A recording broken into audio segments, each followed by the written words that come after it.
ರಾಜ್ಯಾದ್ಯಂತ ಆತಂಕಕ್ಕೆ ಕಾರಣವಾಗಿರುವಂತಹ ನಕಲಿ ಮೆಡಿಸಿನ್ ಮಾಫಿಯಾ ತನಿಖೆ ತೀವ್ರಗೊಂಡಿದೆ. ನಕಲಿ ಮಾಫಿಯಾ ವಿರುದ್ಧ ಎಸ್ಐಟಿ ಇಂಚಿಂಚು ಮಾಹಿತಿ ಕಲೆ ಹಾಕ್ತಾ ಇದೆ. ಈ ನಡುವೆ ದಂಧೆಗೆ ಕಿಂಗ್ ಪಿನ್ ಕೊನೆಗೂ ಕೂಡ ಲಾಕ್ ಆಗಿದ್ದಾನೆ. ಫೇಕ್ ಮೆಡಿಸಿನ್ ದಂಧೆ ಹೇಗೆ, ಎಷ್ಟು ದಿನಗಳಿಂದ ನಡೀತಾ ಇತ್ತು, ಯಾರಿಂದ ಸಪ್ಲೈ ಆಗ್ತಾ ಇತ್ತು, ಯಾರಿಗೆ ಮಾರಾಟ, ಇದೆಲ್ಲದಕ್ಕೂ ಅಡ್ಡ ಮೇಲೆ ಯಾವ ರೀತಿಯಾಗಿ ಅಡ್ಡ ಪರಿಣಾಮವನ್ನ ಬೀರ್ತಾ ಇತ್ತು, ಇದೆಲ್ಲದರ ಬಗ್ಗೆ ನಮ್ಮ ರಿಪೋರ್ಟರ್ಸ್ ಗ್ರೌಂಡ್ ರಿಪೋರ್ಟ್ ಮಾಡಿದ್ದಾರೆ, ನೋಡೋಣ.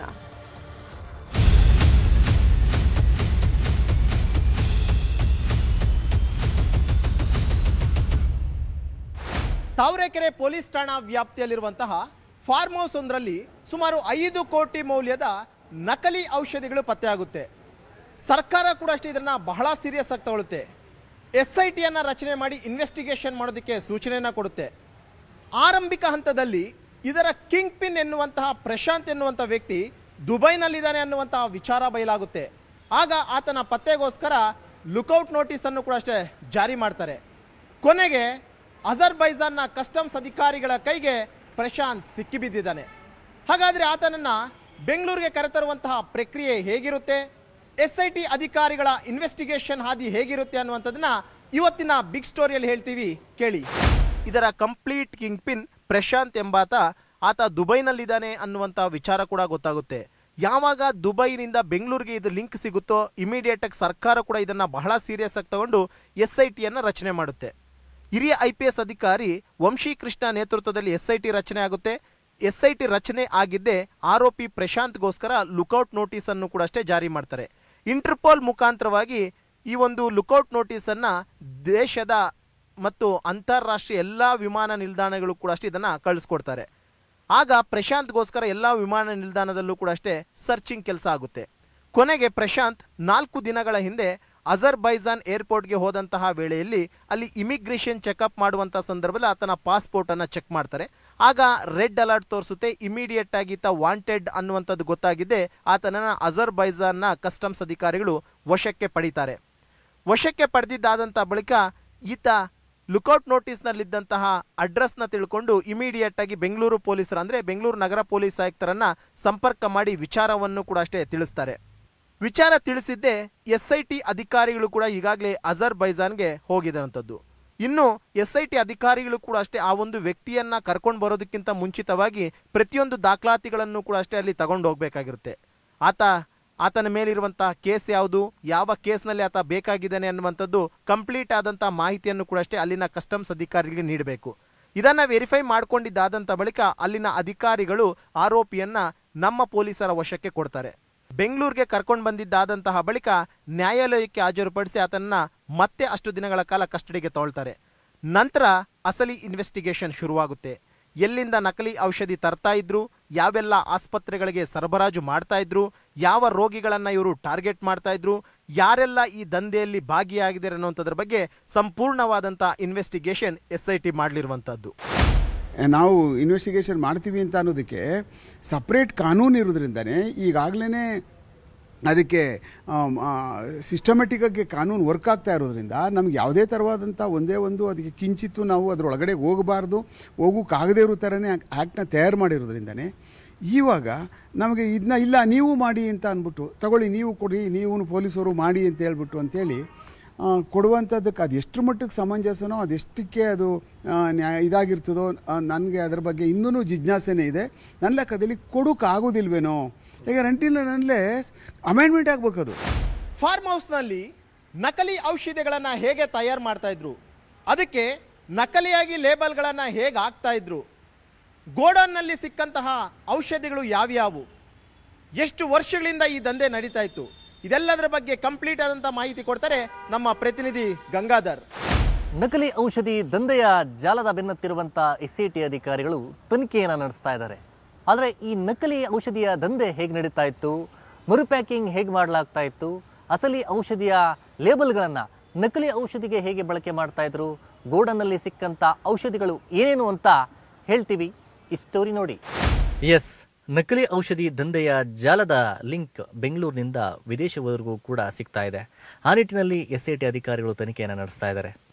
ಆದರೆ ಈ ನಕಲಿ ಔಷಧಿ ದಂಧೆಯನ್ನು ಕಳೆದ 1 ವರ್ಷದಿಂದಲೂ ಸಹ ಗೋಡನ್ನಲ್ಲಿ ನಡೆಸಲಾಗ್ತಿತ್ತು ಎಂಬುದರ ಬಗ್ಗೆ ಮಾಹಿತಿ ಸಿಗ್ತಾ ಇದೆ. 1 ವರ್ಷದ ಹಿಂದೆ ಕೃಷಿಗಾಗಿ ಅಂತ ಭೂಮಿಯನ್ನು ಲೀಸ್ಗೆ ಸಂಬಂಧಿಕರಿಂದಲೇ ಈ ಕಿಂಗ್ ಪಿನ್ ಪ್ರಶಾಂತ್ ಪಡೆದಿದ್ದ. ಅದರಲ್ಲಿ ನಕಲಿ ಔಷಧಿ ತಯಾರು ಮಾಡಲಾಗ್ತಾ ಇತ್ತು.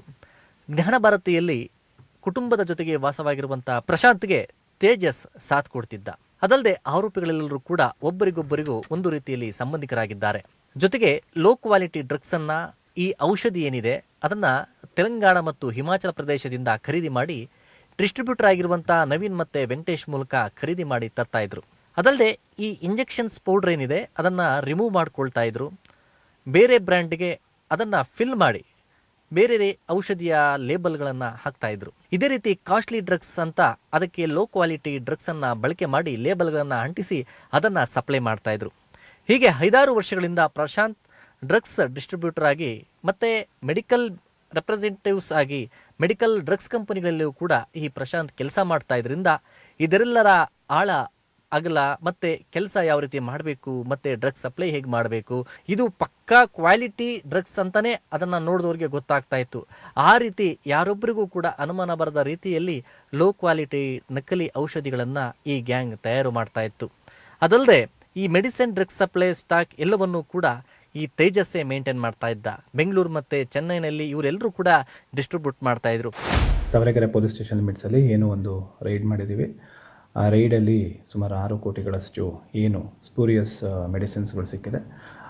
ಏನು ಸಿಕ್ಕಿರೋಂಥ ಮೆಡಿಸಿನ್ಸ್ಗಳನ್ನ ನಾವು ಮತ್ತು ಏನು FDA ಅವರಿದ್ದಾರೆ, ಡ್ರಗ್ ಕಂಟ್ರೋಲರ್ ಇದ್ದಾರೆ, ಅವರ ಜಾಯಿಂಟ್ ರೈಡಲ್ಲಿ ನಾವು ಅದನ್ನು ಹಿಡಿದಿದ್ದೀವಿ. ಏನು ನಮ್ಮ ಬೀಟ್ ಕಾನ್ಸ್ಟೇಬಲ್ ಅವ್ರಿಗೆ ಮಾಹಿತಿ ಇತ್ತು, ಆ ಮಾಹಿತಿ ಮೇರೆಗೆ ನಾವು ಫಸ್ಟ್ ದಾಳಿ ಮಾಡಿದ್ವಿ. ನಂತರದಲ್ಲಿ ಇದು ಆಲ್ಮೋಸ್ಟ್ ಎಲ್ಲ ಮೆಡಿಸಿನ್ಸ್ ಇದ್ದಿದ್ದರಿಂದ ನಾವು ಡ್ರಗ್ ಕಂಟ್ರೋಲರ್ಗೆ ಮಾಹಿತಿ ಕೊಟ್ವಿ. ಅವರು ಸ್ಥಳಕ್ಕೆ ಬಂದು ಪರಿಶೀಲನೆ ಮಾಡಿದ ನಂತರದಲ್ಲಿ ಇದು ಒಂದು ಸ್ಪೂರಿಯಸ್ ಮೆಡಿಸಿನ್ಸ್ ಅಂತ ಅವ್ರ ಮೇಲ್ನೋಟಕ್ಕೆ ಹೇಳಿದ್ದಾರೆ. ಅವನ್ನೆಲ್ಲ ಸೀಸ್ ಮಾಡ್ಕೊಂಡಿದ್ದೀವಿ. ಫರ್ದರ್ ತನಿಖೆಯನ್ನು ನಾವು ಮುಂದುವರಿಸಿದ್ದೀವಿ. ಈ ಪ್ರಕರಣಕ್ಕೆ ಸಂಬಂಧಿಸಿದಂತೆ ಒಬ್ಬ ಆರೋಪಿಯನ್ನು ನಾವು ಹಿಡಿದಿದ್ದೀವಿ. ಸರ್, ಈಗ ಏನಾಗಿದೆ ಅಂದರೆ ಬೆಂಗಳೂರಲ್ಲಿ ಡ್ರಗ್ಸ್ ಮಾಫಿಯಾ ನಡೀತಾ ಇದೆ. ಡ್ರಗ್ಸ್ ಮಾಫಿಯಾ ಜೊತೆಗೆ ಈ ಡ್ರಗ್ಸ್ ಮಾಫಿಯಾ ಜೊತೆಗೆ ಈ ಔಷಧಿಗಳ ಮಾಫಿಯಾ ಕೂಡ ನಡೀತಾ ಇದೆ. ಯಾಕೆಂದರೆ ಈಸಿಯಾಗಿ ಹಣ ದುಡ್ಡು ಮಾಡೋವಂಥದ್ದು ವೇಗಳೆಂದರೆ ಇವೆ. ಸೊ ಹಾಗಾಗಿ ರಾಜ್ಯ ಸರ್ಕಾರ ಎಲ್ಲೋ ಒಂದು ಮೂಲೆಗೆ, ಎಲ್ಲೋ ಒಂದು ಕಡೆ ಮಂತ್ರಿ ಆಗಿರ್ಬೋದು, ರಾಜ್ಯ ಸರ್ಕಾರದ ಮುಖ್ಯಮಂತ್ರಿಗಳಾಗಿರ್ಬೋದು, ಅನೇಕ ಈ ಅಧಿಕಾರಿಗಳು ಇದರಲ್ಲಿ ಶಾಮೀಲಾಗಿ ಆ ಡ್ರಗ್ಸ್ ಮಾಫಿಯಾವನ್ನು ಅವರೇ ಒಂದು ಇಲಾಖೆಯಿಂದ ಮಾಡಿಸ್ತಾ ಇರೋ ಅನ್ನೋಂಥದ್ದು ಭಾಳಷ್ಟು ಇದು ಜನಸಾಮಾನ್ಯರು ಮಾತಾಡೋಂಥ ವಿಷಯ. ಇದಕ್ಕೆ ಈಗೇನು ಫೇಕ್ ಮೆಡಿಷನ್ ಅಂತ ಹೇಳ್ಬಿಟ್ಟು ಈಗ ಎಲ್ಲ ಕಡೆನೂ ಹಬ್ಬಿದೆ, ಹರಡಿದೆ, ಮತ್ತು ಇದೆಲ್ಲ ಇದಾಗ್ತಾ ಇದೆಯಲ್ಲ, ಇದನ್ನು ಫೇಕ್ ಮೆಡಿಷನ್ನ ಯಾವ ಥರ ಎಲ್ಲಿಂದ ಬಂತು ಅಂತ ಫಸ್ಟು ಕಂಡುಹಿಡಿಬೇಕು. ಇದನ್ನು ದಯಮಾಡಿ ಕೂಡಲೇ ಅದನ್ನು ಸ್ಟಾಪ್ ಮಾಡಬೇಕು. ಜನಗಳಿಗೆ ಇದೇನಾದರೂ ಈ ಮೆಡಿಷನ್ನು ತೊಗೊಂಡ್ರೆ ಇದನ್ನು ಈ ಮುಂದಿನ ದಿನಗಳಲ್ಲಿ ಅವರ ಆರೋಗ್ಯಕ್ಕೆ ತುಂಬ ಪರಿಣಾಮ ಬೀರುತ್ತೆ ಅನ್ನೋದು ನಮ್ಮೆಲ್ಲರ ಒಂದು ಆಶಯ. ಇದನ್ನು ದಯಮಾಡಿ ಕೂಡಲೇ ಈ ಮೆಡಿಷನ್ನ ನೀವು ಬಂದ್ ಮಾಡಬೇಕು.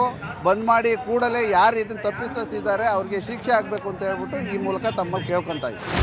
ಗೋಡನಲ್ಲಿ ಸಿಕ್ಕಂತಹ ನಕಲಿ ಔಷಧಿಗಳು ಜನರ ಜೀವಕ್ಕೆ ಎಷ್ಟು ಅಪಾಯ, ಅದಲ್ಲದೆ ಅದನ್ನು ಸೇವನೆ ಮಾಡೋದ್ರಿಂದ ಆರೋಗ್ಯದ ಮೇಲೆ ಯಾವ ರೀತಿ ಪರಿಣಾಮ ಬೀಳುತ್ತೆ, ಇದ್ರ ಬಗ್ಗೆ ವೈದ್ಯರು ಏನು ಹೇಳ್ತಾರೆ ಎಂಬುದರ ಬಗ್ಗೆ ನಮ್ಮ ಕುಲೀಗ್ ಹಂಸ ಹೇಳ್ತಾರೆ. ನಕಲಿ ಔಷಧಿ ದಂಧೆ ಈಗಾಗಲೇ ಬಯಲಾಗಿದ್ದು ಇದರಲ್ಲಿ ಎಷ್ಟು ಒಂದು ಮೆಡಿಸಿನ್ಗಳನ್ನು ವಶಪಡಿಸಿಕೊಂಡಿದ್ದಾರೆ. ಪ್ರಮುಖವಾಗಿ ಕ್ಯಾನ್ಸರ್ ರೋಗಿಗಳನ್ನೇ ಟಾರ್ಗೆಟ್ ಅನ್ನ ಮಾಡಿ ಅಂತಹ ಮೆಡಿಸಿನ್ಗಳನ್ನು ನಕಲಿ ಮಾಡಲಾಗ್ತಿತ್ತು. ಹಾಗಾದ್ರೆ ಈ ಒಂದು ನಕಲಿ ಔಷಧಿಗಳನ್ನ ರೋಗಿಗಳು ತೆಗೆದುಕೊಳ್ಳೋದ್ರಿಂದ ಅಡ್ಡ ಪರಿಣಾಮ ಏನಾಗುತ್ತೆ, ಇದ್ರ ಬಗ್ಗೆ ವೈದ್ಯರು ಏನು ಹೇಳ್ತಾರೆ, ಬನ್ನಿ ನೋಡೋಣ. ನಕಲಿ ಔಷಧಿ ದಂಧೆ ಬಯಲು ಹಿನ್ನೆಲೆ ಪ್ರಮುಖವಾಗಿ ಇದರಲ್ಲಿ ಆಂಟಿಬಯೋಟಿಕ್ಸ್, ICUನಲ್ಲಿ ಬಳಸುವ ಇಂಜೆಕ್ಷನ್ ಹಾಗೂ ಬಹುಮುಖ್ಯವಾಗಿ ಕ್ಯಾನ್ಸರ್ ರೋಗಿಗಳು ಬಳಸುವ ಮೆಡಿಸಿನ್ಗಳನ್ನು ನಕಲಿ ಮಾಡಲಾಗಿದೆ. ನಕಲಿ ಔಷಧಿ ಜಾಲಕ್ಕೆ ಕ್ಯಾನ್ಸರ್ ರೋಗಿಗಳು ಟಾರ್ಗೆಟ್ ಆಗಿದ್ದಾರೆ. ಈ ನಕಲಿ ಔಷಧವನ್ನ ಬಳಸಿದ್ರೆ ರೋಗಿಗಳಿಗೆ ಇರುವ ಕಾಯಿಲೆ ಗುಣವಾಗೋದಿಲ್ಲ, ಬದಲಿಗೆ ಹೊಟ್ಟೆ ಸಂಬಂಧ ಕಾಯಿಲೆ ಬರಲಿದೆ ಹಾಗೂ ರೋಗಿಗಳಿಗೆ ಕಾಯಿಲೆ ಕಡಿಮೆಯಾಗದೆ ಇರೋದ್ರಿಂದ ಆರೋಗ್ಯ ಮತ್ತಷ್ಟು ಹದಗೆಡಬಹುದು. ಈ ಬಗ್ಗೆ ವೈದ್ಯರು ಕೂಡ ಆತಂಕ ಹೊರಹಾಕಿದ್ದು, ನಮಗೂ ಕೂಡ ನಕಲಿ ಯಾವುದು ಎಂದು ಗುರುತಿಸುವ ಬಗ್ಗೆ ತಿಳಿದಿಲ್ಲ, ಹೀಗಾಗಿ ಅದು ಕಾರ್ಯನಿರ್ವಹಿಸುತ್ತಿಲ್ಲ ಅನ್ನೋದು ಗೊತ್ತಾದ್ರೆ ಅದು ಫೇಕ್ ಮೆಡಿಸಿನ್ ಆಗಿರುತ್ತೆ. ಜೊತೆಗೆ ಇವುಗಳಿಂದ ಹೆಚ್ಚಾಗಿ ಏನು ಎಫೆಕ್ಟ್ ಆಗುತ್ತೆ ಅನ್ನೋ ಬಗ್ಗೆ ಪ್ರಯೋಗಾಲಯದಲ್ಲಿ ಮತ್ತಷ್ಟು ಪರೀಕ್ಷೆಗೆ ಒಳಪಡಿಸಿದ್ರೆ ತಿಳಿಯಲಿದೆ ಅಂತಿದ್ದಾರೆ. ಜೊತೆಗೆ ಜನರು ಕೂಡ ಸರ್ಕಾರಿ ಮೆಡಿಸಿನ್ ಬಳಸಿದ್ರೆ ಉತ್ತಮ, ಈ ಫೇಕ್ ಮೆಡಿಸಿನ್ ಬಗ್ಗೆ ರೇಡ್ ಮಾಡಬೇಕು, ಸೂಕ್ತ ಕ್ರಮ ಕೈಗೊಳ್ಳಬೇಕು ಅಂತಿದ್ದಾರೆ. ಅಲ್ಲಿ ನೋಡಲಿಕ್ಕೆ ಒಂದೇ ಸಮ ಕಾಣಬೇಕು, ಮತ್ತು ಲೇಬಲಿಂಗು ಅಷ್ಟೇ ವ್ಯತ್ಯಾಸನೇ ಇರೋದಿಲ್ಲ, ನಿಮಗೇನು ಗೊತ್ತೇ ಆಗೋದಿಲ್ಲ ಇದು ಫೇಕು ಇದು ಒರಿಜಿನಲ್ಲು ಅಂತ. ಎರಡನ್ನೂ ಡಿಫ್ರೆನ್ಷಿಯೇಟ್ ಮಾಡಲಿಕ್ಕೆ ಕಷ್ಟ, ತುಂಬ ಕಷ್ಟ ಆಗುತ್ತೆ. ಅದು ಆ ರೀತಿ ಅವರು ಲೇಬಲ್ನ ಕ್ರಿಯೇಟ್ ಮಾಡಿರ್ತಾರೆ, ಪೌಡ್ರ್ ಫಾರ್ಮನ್ನು ಅದೇ ರೀತಿ ಮಾಡಿರ್ತಾರೆ. ಸೊ ಹಾಗಾಗಿ ನಾವು ಇಂಜೆಕ್ಷನೆಲ್ಲ ಅದು ಪೌಡ್ರ್ ಫಾರ್ಮಲ್ಲಿ ಇರುತ್ತಲ್ಲ, ಡೈಲ್ಯೂಟ್ ಮಾಡಿಬಿಟ್ಟು ಪೇಷಂಟಿಗೆ ಕೊಟ್ಟಾಗ ಅದು ಏನು ಕೆಲಸ ಮಾಡೋದಿಲ್ಲ. ಕೆಲಸ ಮಾಡದೇ ಇದ್ದಾಗ ನಾವು ಅರ್ಥ ಮಾಡ್ಕೋಬೇಕು ಇದು ಫೇಕ್ ಇದೆ, ಇದರಲ್ಲಿ ಕಂಟೆಂಟ್ಸ್ ಇಲ್ಲ. ಸೊ ಹಾಗಾಗಿ ಇವ್ರಿಗೆ ಈ ಔಷಧಿ ಕೆಲಸ ಮಾಡ್ತಾಯಿಲ್ಲ, ಹಾಗಾಗಿ ಇದನ್ನು ಔಷಧಿನ ಬದಲಾಯಿಸಬೇಕು, ಇದನ್ನು ಮತ್ತೆ ಪರೀಕ್ಷೆ ಕಳಿಸ್ಬೇಕು.